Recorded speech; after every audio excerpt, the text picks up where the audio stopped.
If you're wondering whether it's worth upgrading to first class on American Airlines, come with me as I ride in the front of the cabin on this Boeing 777.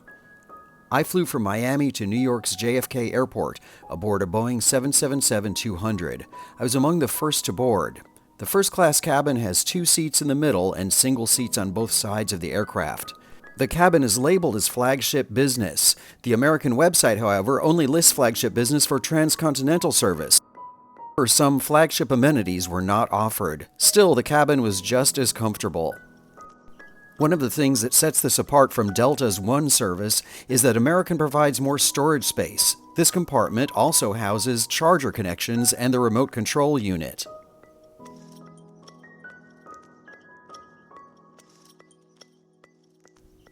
There's even storage in the armrest,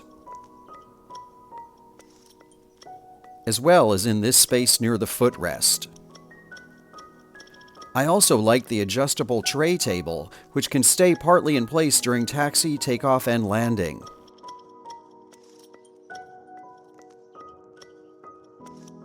The lighting is easily adjustable according to your mood and what you want to do on board.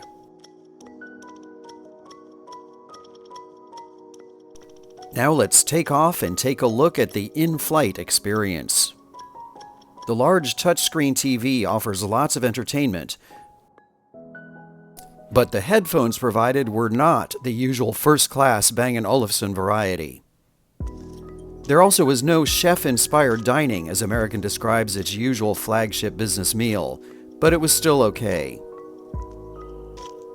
The lie-flat bed was quite comfortable and perfect for a late-night rest.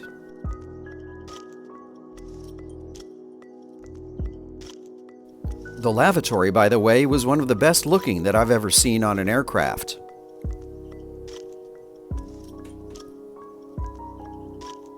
I also like the vibrant colored lighting options in the cabin, which can help set the mood. Overall, I enjoyed my experience in the air, but I would double check to make sure they have all the amenities that are promised. Thanks for watching my video review. Be sure to check out my review of Delta First Class and find more travel tips on my travel blog, latinflyer.com.